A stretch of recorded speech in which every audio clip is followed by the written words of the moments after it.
Hi guys, today I'll be showing you how to draw a baby with graphite pencils, and I'll be showing you by drawing this baby. Alright, let's get into the video.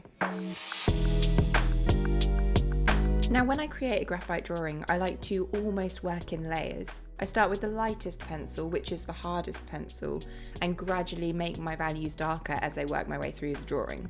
So here I'm starting with an HB pencil, and I always like to begin with the eyes. So I'm first off starting by getting some definition on the darkest parts of the eye.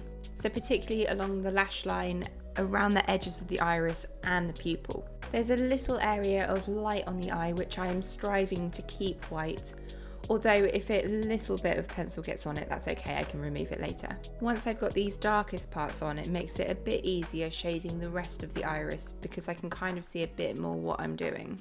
And I'm adding a little bit of shading to the whites of the eyes. As I've said before, the whites of the eyes aren't actually white, they have shadows just like any other part of the face. Now you'll notice that at the beginning I'd already got the sketch down on the paper. I'll pop a link in the description to a video about how to create the sketch outline for your drawings, and I will be making another video soon with a few other methods as well, so do subscribe to get a notification for that video. Now I'm relatively happy with this eye. I'm just going to also add some shading around the eye, and you'll notice how here I've moved my hand right back on the pencil.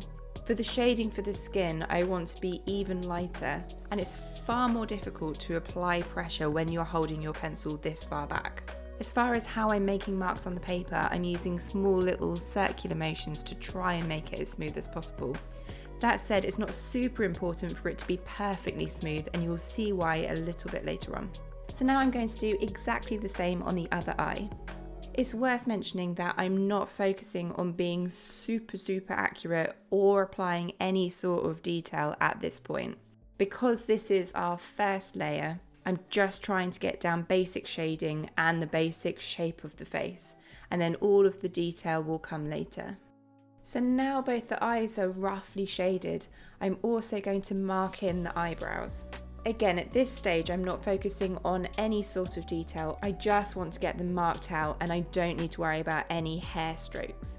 So I'm shading a little bit firmer and still working in those little circular motions.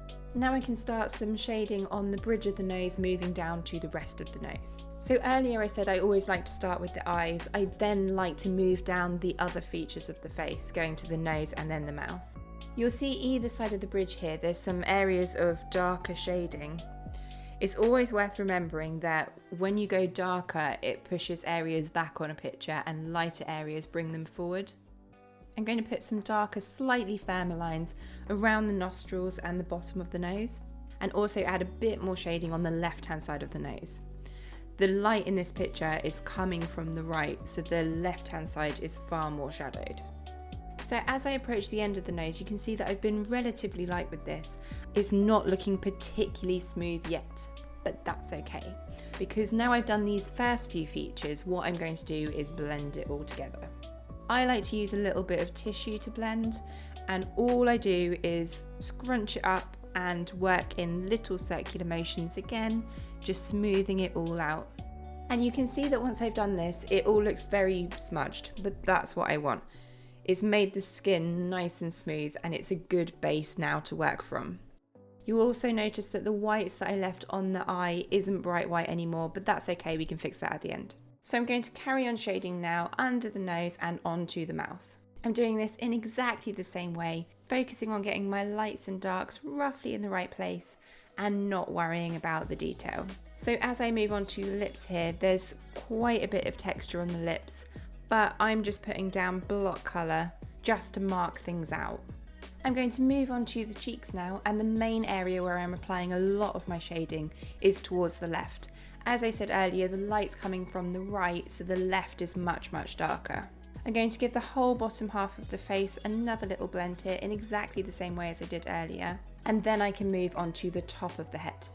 So most of the forehead is quite light and only needs a very light glazing of the pencil, but I'm still working my way up a bit darker on that left hand side. For the hair, because this is a baby, his hair is very thin, so I'm going to use very light flicking motions to add in some of that texture. I'm paying particular attention to the direction of the hair. It doesn't all go in one unified direction, it kind of sticks up in different directions and there's a little bit of a parting here. Being light with the pencil and getting the hair in the correct direction is the most important part here because it will still show through once it's blended. So the last little bit of the face to do with the HB pencil is to shade in the ears and give them a blend. And now I can move on to the 6B pencil. This 6B pencil is a much softer pencil than the HB, and as a result it comes across much darker. So I'm going to use this pencil to create more contrast. Contrast is so important in a graphite drawing. So I'm beginning with the eyes again and going over all the dark and mid-tone values with this pencil. And you can see very quickly that this is helping make things pop and giving it back some definition that we lost when we blended it. Because I'm using this to only go over the mid and darker tones, you can see how this part would be much faster than the HB. Particularly as I work down the face, you can see that most of the skin is very light in this drawing, so it's only defining the features really that I'm doing here.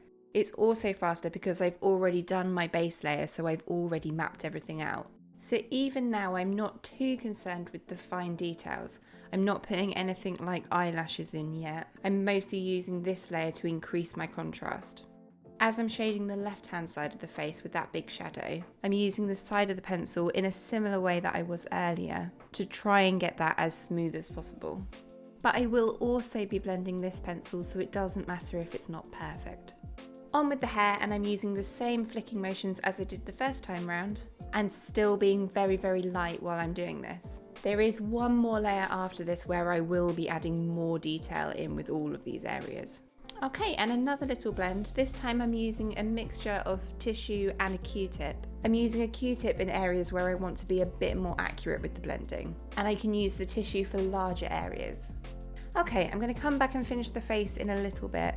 For now, I'm going to draw all the clothing and the neck.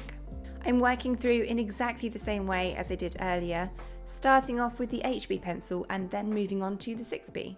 As far as the clothing that I'm drawing, this baby's wearing a white bib and that is the bulk of what you can see. So the vast majority of the bib is very light, but there are creases that are creating shadows and there is a shadow created from the baby's head. So again, on that left hand side, it is getting quite dark. So now I've finished with the 6B pencil, I'm going to give it one last final blend and then my whole baby is at the same stage of drawing. And the next step is to get some of those lighter areas back in that I lost when I blended. To do this, I'm using a putty eraser, and I use the putty eraser in two different ways. Firstly, to get that light back in the eyes, I'm moulding the eraser into a little sharp point that I can then dab onto that shine. The other way I use it is a little bit flatter, where there's larger areas which I just need to be a little bit lighter. I can dab a larger area of the eraser onto the paper. So for example, you can see me doing this on the bridge of the nose. Now on to the final step, which is adding that fine detail. Now to do this, I'm going to use a black polychromos pencil, but if you don't have a polychromos pencil, you could use the 6B again. I personally do prefer the polychromos though, because it's easier to get a sharp point on it and for it to keep that sharp point, which therefore makes it easier to create detail. And the detail that you do create is darker. So I'm going to work through the drawing one last time with this black pencil. And this time I am putting in things like eyelashes and eyebrow hairs and the little lines on the lips. Alright, I'm just going to tidy up the edges with the eraser and then that's it. If you found this video helpful, give it a like and don't forget to click the subscribe and the notify bell so you never miss an art tutorial. Happy drawing guys, I'll see you in the next one.